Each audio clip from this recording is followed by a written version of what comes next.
You're listening to the Millionacres Podcast.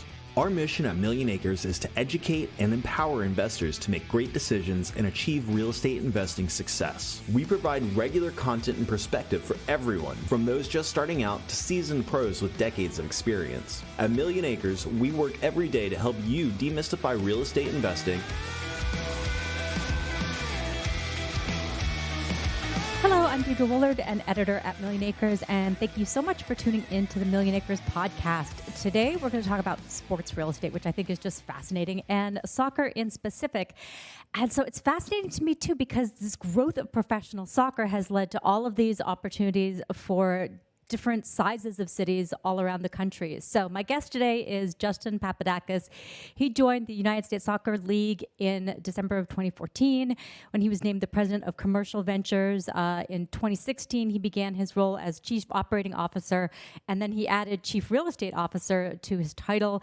So he's overseeing all of this massive growth and surge in soccer-specific and mixed-use stadiums all across the country. So welcome. Thanks for having me on. Big fan of the podcast, and excited to talk about soccer and real estate today.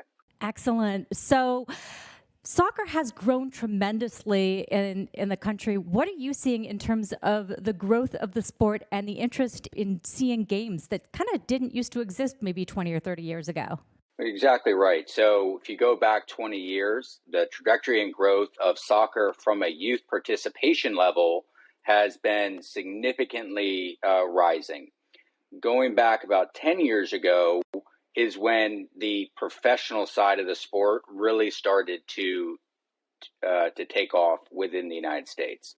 Of course, you have kind of a chicken and the egg type of scenario where you need a first-class fan experience, which means a stadium and ownership and broadcast, players. You need the whole ecosystem to have a first-class fan experience. And you need a fan base to watch it, right? So what we've done at the USL is I think we've been able to break that cycle along with the MLS in providing first-class fan experience for professional soccer in markets around the country. And we have over 40 teams today. We're going to be expanding to 80 in the next 5 years, and that's just on the men's side. We're going to be adding in those same markets, 40 to 80 women's professional teams over the next 10 years as well. And so soccer is growing at an incredible rate.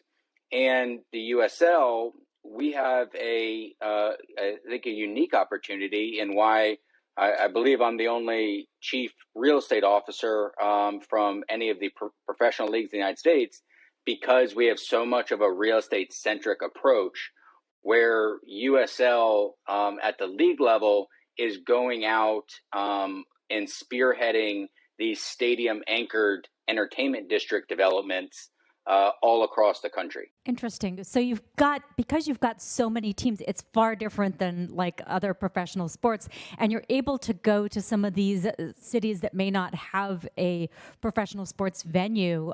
I think that's really interesting because we're seeing sort of this overall trend in real estate over even before the pandemic. It's kind of discovery of smaller cities. And a lot of these smaller cities don't have an anchor. Are you seeing more interest from these types of cities about wanting the sort of anchor that having a professional stadium brings? So I think we can divide our markets up into two buckets. We have markets, MSAs 30 through 100, where we are the only professional soccer team in the market, and I'll talk about those in a second.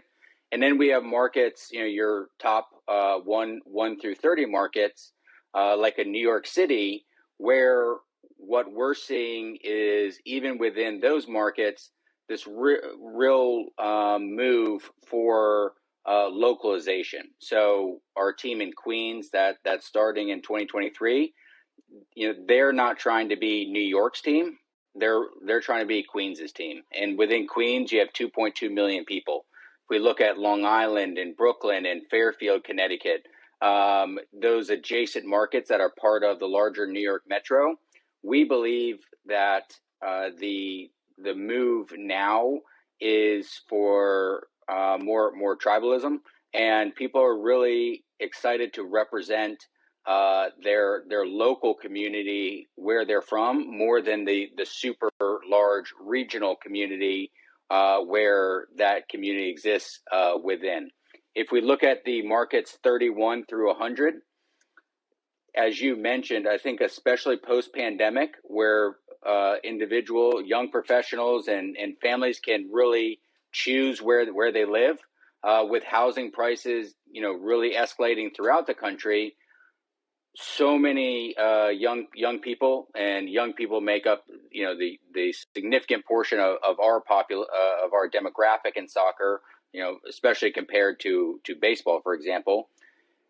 Those young people, when they have a choice of where to live, and what they're telling their employers, and what their employers are telling their cities, is that we need professional soccer, professional sports, to compete with other cities to attract and retain talent. And soccer is the sport of choice among these young professionals and young families. And so that is driving our cities, counties, states to really look at investing in professional soccer and these entertainment districts around them, so that they have this integrated first class entertainment district experience for these young professionals. Excellent. So you mentioned baseball. I know one of the cities you are having a league in, or having a venue in, is Pawtucket. Used to be the home of the Pawtucket Sox, the farm team for the Red Sox. That younger demographic thing is really interesting to me, because I think it makes sense. People grew up playing soccer, and so now they want to watch soccer. So what's happening in Pawtucket? So our state in Pawtucket is a great example of a couple factors that we're seeing across the country. You had a situation where the baseball team was able to get a very significant economic package to relocate, and so when we approached the city of Pawtucket and the state of Rhode Island at large, and we said, what we want to do is not just a stadium, but we want to have a transformational development. And so there's land close proximity to where the baseball stadium was, where it's along a riverfront, but it's been vacant for decades because you needed substantial cleanup from National Grid, because the ground was contaminated. And so we had this amazing canvas of waterfronts on both sides, this amazing land, but we just didn't have, the city couldn't find the anchor that would bring a large-scale development there, along with the private capital to make this transformational development. After working with the city and the state, we've now broken ground on a transformational development that will have will enable the community to really leverage its waterfront. There'll be a pedestrian bridge. There'll be landscaping, and this is going to be a place for the community to really enjoy week in and week out. It'll be anchored by an $80+ million stadium that will serve for men's soccer, women's soccer, concerts, lacrosse, and so many other community events that will be the what we call the community living room. And it's going to be so exciting to see this project come out of the ground. And again, is an example of what USL can bring to communities, and that's transformational development and hundreds of millions of dollars of economic impact. Excellent. So when you're trying to make a proposal to mayors, city councils, things like that, it sounds like you need to show not just what having a team does and having a stadium does, but really that whole package. How much of that proposal involves things like green space or spaces that are open to the community? They're a huge part. And, one of the reasons why is, again, our fan base is younger. Soccer fans, generally speaking, are very progressive in their political views. And so even more than the general population, which is very much valuing and demanding green initiatives, our fan bases, this is a core part of their beliefs. And so our teams need to reflect that. And our stadiums our stadium districts need to reflect that. Part of when you're looking at the overall environmental impact is we have to look at the entire fan journey, right? And so, there's a lot of elements to it, but compared to old style stadiums that were out kind of standalone with a bunch of parking lots around them, new stadiums, and what USL is making a particular emphasis in is these integrated stadiums downtown. And so when you look at the environmental impact, one, we're trying to get very close to public transportation lines. And so it's not a single car use. We're trying to get close to make sure it's Uberable, that it's scooterable, that it's, you can take your bike there. And then once you're at the property, what we want to make sure of having, these entertainment districts is that you go there before the game and eat and drink. And then you go to the game, you walk across the street to the game, and then you go back out, you walk back out of the stadium and go right back outside. And so you aren't driving across town for each of those three separate experiences. And so, and then within the stadium, we have a number of green initiatives, and we're really pushing all of our teams to be part of the Green Sport Alliance. So there's a lot in this space. Our teams are very invested in being green, because our cities want that, and importantly, also, again, it's something that's really part of our fan constitution. You mentioned something really important there, which is that shift from the ways that we used to think about stadiums, which is absolutely that like big traditional football stadium. It's surrounded by all of that parking. I think of, I grew up in Massachusetts, so I think of like Foxborough. It's like way out there. It's a drive. It's not integrated into a city. And really, it seems like this is kind of the wave of the future. But the other thing I think is important is that a lot of these smaller, younger cities don't really have a fully developed urban core. One of the ones that I was thinking about sort of is like Colorado Springs, relatively younger city, really exciting city in terms of what's happening there with employment, but doesn't necessarily have a downtown. Do these stadiums kind of help create that sort of like urban neighborhood? That's a fantastic point. And, say from a macro perspective, most cities, there's this void where you have high school football stadiums, which are generally not commercial venues. It's more just general, GA seating. And then you have college and NFL venues. And you have this big gap in between. And that's really the void that USL is trying to fill. If you look at markets around the country, and Colorado Springs is a great example, where there is a downtown. It just didn't have enough critical mass to bring people down there. And so we just opened earlier this year a new state-of-the-art stadium that is not only is it bringing people down there, and you see bars and restaurants coming alive because of it, but there's also going to be upwards of $500 million in multifamily related to the just around the stadium around it. So there's always this problem in real estate of you need bars and restaurants to attract people, and you need people to have the bars and restaurants. So what stadiums do is it breaks that chicken and the egg problem by putting the anchor down there, which brings in hundreds of thousands of people. And then what we're seeing, again, because we have a young and progressive fan base, is they really want that live, work, play environment.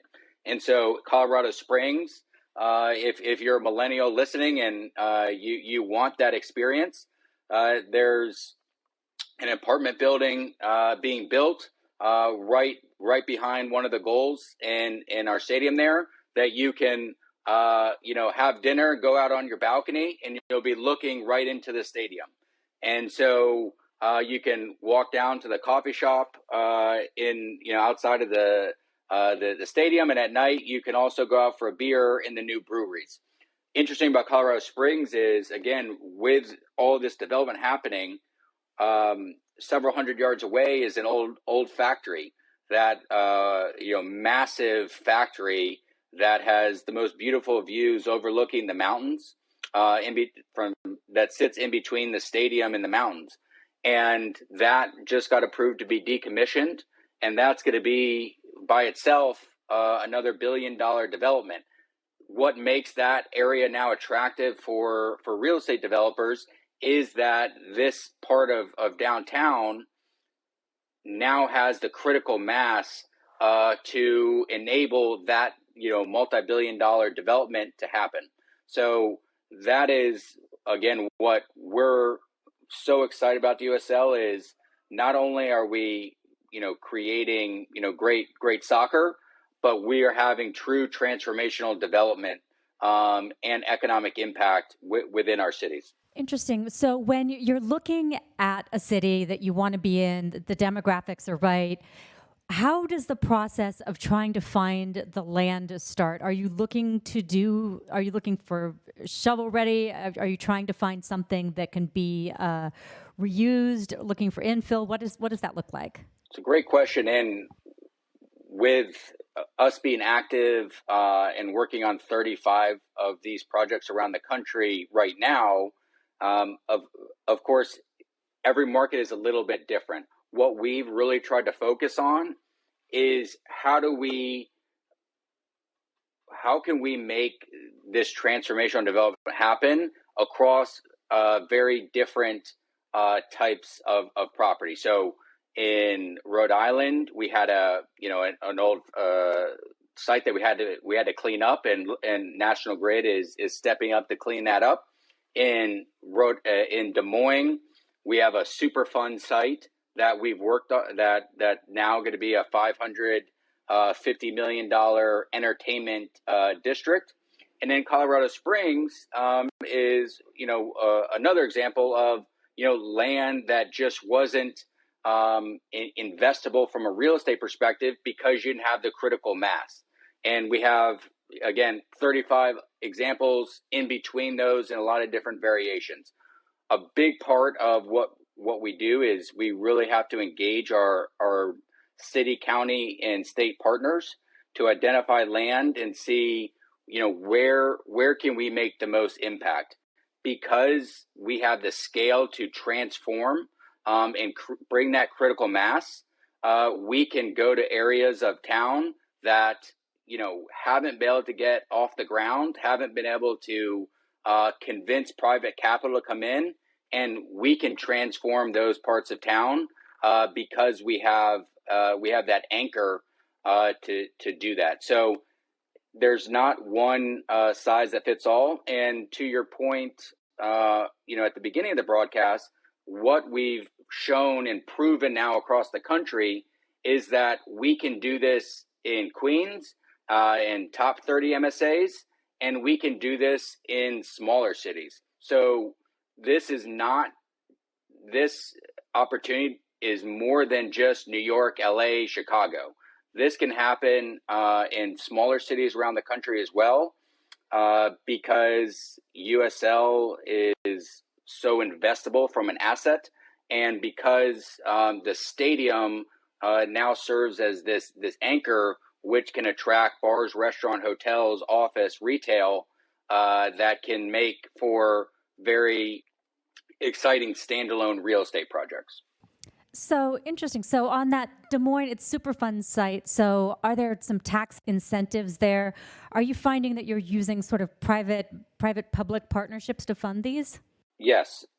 So again, we have a very wide spectrum of deals. But one thing I would say is tax incentives make a good site better, but they don't make a bad site into a good or great site. And so we do have the advantage of going into a site that is not good, hasn't been able to pencil out for, just a standalone apartment building. But when we bring the scale to a project, we can transform a site that was less desirable into a very desirable site. But to go to your point about PPPs, stadiums are unique in that we do need private-public partnerships to make them work. TIFs and other mechanisms, though, I think it's really important that, and I think we've done a good job communicating to our cities, is that for the most part, these incentives are the result of increment in taxes that would otherwise not be there, right? So in Des Moines, that land has sat vacant for 30, 50 years. And so by putting a development on it, the team and the development is creating a significant amount of new taxable revenue from sales tax to property tax that can be bundled together in a financing package to support infrastructure and other elements to make the project happen. So you look at those types of local incentives, and then you have some federal programs like the Opportunity Zone program that lends itself very well to franchise sports team ownership, and especially the combination of sports team ownership and real estate development. And so we utilize a lot of tools in the toolbox. And I think what we've shown is to most importantly to the residents of our communities is that these transformation developments have direct economic benefits for them, and we're creating a community asset in a community living room that can be used for not only soccer, not only men's soccer, but also women's soccer and other events.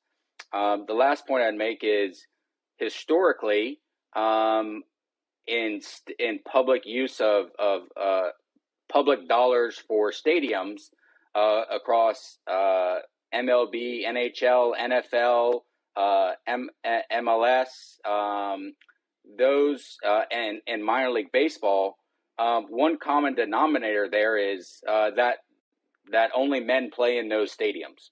And so what we are seeing and the conversations we're having with our municipal partners is that we need to make sure that when public dollars are coming in, that the little girls in our communities, they can go to the stadium and say, if I work really hard and practice every night, and I can play in this stadium just like my brother can. And so that is something that's that we think is really resonating with our city partners, and with our launch of the Super League in 2023 and the rollout that we're anticipating across our men's teams, that they'll have men's and women's. Not only does it make the stadium finances work better, of course, because you're generating double the amount of tickets and sponsorship and concessions and parking and other revenue streams that generate sales tax and and other things to support the bonds. But more importantly, it's the right thing to do. And so as part of our announcement of the Super League, we also said that our women's teams will have the same aggregate pay as the men's teams. And so our city partners, they are just so excited about that. The residents, our communities support that. And I think that that's going to be a differentiating factor for USL and the stadiums that we're going to build over the next 5 years. Interesting. I love that. And I think that makes me think also about demographics too, because I believe that there's a shift in watching women play professional sports, that younger generations are more interested in it. I'm a hockey fan. I'm seeing it on the hockey side. It's been slow. It's been like the WNBA has been slow to develop, but now more and more younger generations are realizing, hey, it is absolutely as much fun to watch women play sports as it is to watch men play sports. And it's great to see that message is really getting out among the communities. Wondering too about that community feedback process. I'm sure it must vary city to city, but is there usually a public feedback time frame for the individual projects? Definitely. So stadium projects are I think in so many ways very different from other real estate projects. So I came from the retail power center developments with Walmarts and Targets, and real estate, large scale real estate development by its nature, as your listeners well know, it always involves a high degree of cooperation with our municipal partners, whether that's zoning changes or traffic studies or the multitude of other things that go into real estate development. Stadiums, I think, are inherently put under more scrutiny than most other types of developments because they involve noise and lights and traffic and so many other different elements than a standalone office building or apartment building or shopping center. And so that results in the requirement, which we think is really positive, in a significant higher level of cooperation with our municipal partners. The league, and one of the functions that my team serves is that we work on these projects from 1 year to 5 years. And so we create local relationships. We have to make sure that we really articulate the value proposition that these stadiums and developments will have. And we get public feedback. Sports teams are also inherently unique among other businesses in that they are a community asset. We have lots of hotels within a market. We have lots of restaurants. Typically, you have one professional soccer team, and so that we think that that's really part of the magic. Though people have different political beliefs, different music tastes, different restaurant tastes, but what they come together week in and week out for is supporting their team because their team represents their city, and that's in a world of a lot of divisions. Sports is one thing that brings everyone together week in and week out. And that's what we're so excited about being a part of around the country. Yeah, that's one of the reasons I love sports too. So talking about the property values for individual investors, are you seeing that once one of these projects comes in, that property values go up around the area? Is there more investment? You had mentioned in Colorado Springs, that adaptive reuse project. Are you seeing other things like that across the board? Definitely. I mean, again, one of the core value propositions that we talk about with our municipal partners is that we want to have economic benefit beyond the four walls of the stadium. And so when we look at these entertainment districts, as I mentioned earlier about on the ESG side, is soccer has some inherent benefits. So it's a 2-hour fixed window compared to a baseball game, which it could be 3 hours, it could be 6 hours. We have our field plays on we have a rectangular field.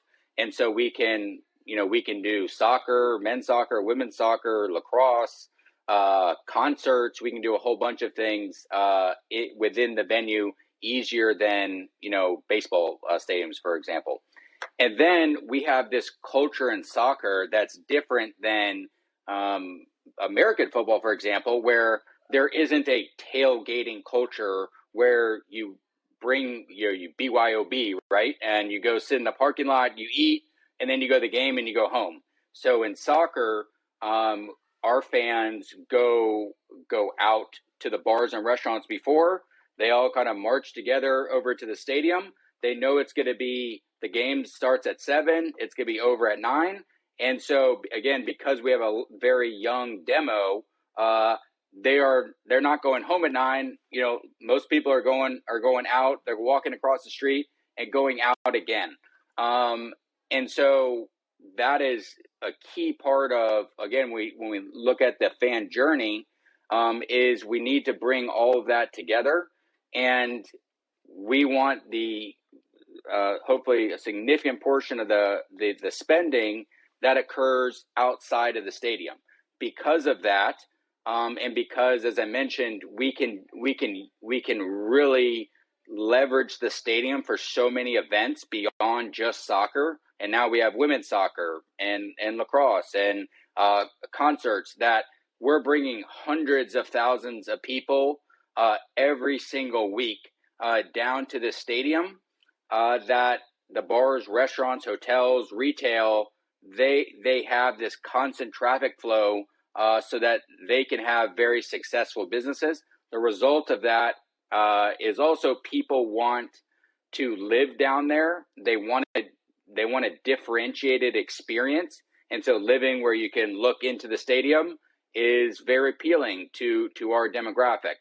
And so it really creates a synergistic project and community where, our local bar, restaurant, and retail owners and apartment owners are getting the benefit of this stadium. Excellent. So does the size of the stadium vary by city, and are they all open? Are they open or closed structures? How does that play out? Yeah, it's a great question. And again, part of what we've thought about is it's very important for us to be able to go into cities of different sizes.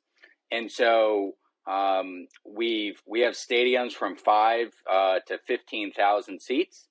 And we look at not only the number of seats, if that's the metric you use for size, but also the footprint. So we've worked on how to really, depending on how much land we have to work with, we can really shrink the footprint of the size of the stadium. So, for example, in Colorado Springs, the stadium itself for an 8,000 seat stadium is like 4.7 acres. It's very, very small for a stadium of that size. And so we want to shrink the footprint of the stadium as small as we can, so that we have more room for bars, restaurants, hotels, apartments around the venue. Another thing that we've looked at, though, is so the traditional metric of a stadium is the number of seats. But we've also really thought about and studied, again, because we have such a young population, is we might have less number of seats, and we really look at capacity, because young people today, they don't always want to go to a fixed seat. Because if I'm sitting down, I can only talk to the person on my left and my right. Whereas if we have more open flow kind of bar areas, I can mingle with all of my friends together. And then lastly, we've really looked at how to construct stadiums so that we can increase the volume of events there.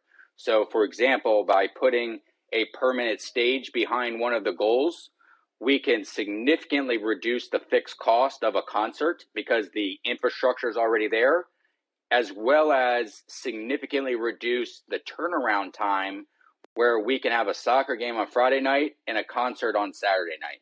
And so we look at all these different elements so that we can approach each market and see what the constraints are, from land size to whether the city has, what their concert venue situation is like, and adapt our stadium to that. We've also put a lot of work into cost engineering our stadiums down to fit, different communities, different budget restraints. So we've done a lot of work into modular stadiums that come kind of prefab, where we don't have any reduction in the fan experience, but we can build them for significantly cheaper than a brick and mortar type stadium. And then we have a whole hybrid modular. We've really, again, tried to think about how can we make this work across different community sizes and budgets and land restraints so that we can optimize it for each individual community. So there's obviously a lot of different factors involved, but again, for us, it's how do we customize for each city. I really like what you said there about the ways that the viewing experience is changing. I read an article on that recently, and you're absolutely right that people don't want to go and just sit in the seat anymore. I'm wondering also how you and the team are thinking about technology and how that plays into stadiums now. Different stadiums I know are experimenting with, simple things like being able to order food from your phone, but also just having good Wi-Fi, being able to watch the game kind of while you're watching the game, and starting to play with augmented reality and things like that. What are you and the team thinking about when it comes to technology? It's so critical. Again, with a extremely young and tech savvy fan base, ensuring that we are on the cutting edge of technology is something that we think about a lot. We think that we have actually a very structural advantage because compared to the NFL or NBA, they are very large organizations that have, hundreds of committees because they're multi-billion dollar organizations with long-term media rights that are, that are kind of in place. The USL, we really pride ourselves and talk with technology partners that really look at USL as a way that they can experiment, with new technologies. The game experience is going to dramatically change in the next 5 years. Love that. That's fantastic. Well, Justin, thank you so much for your time today.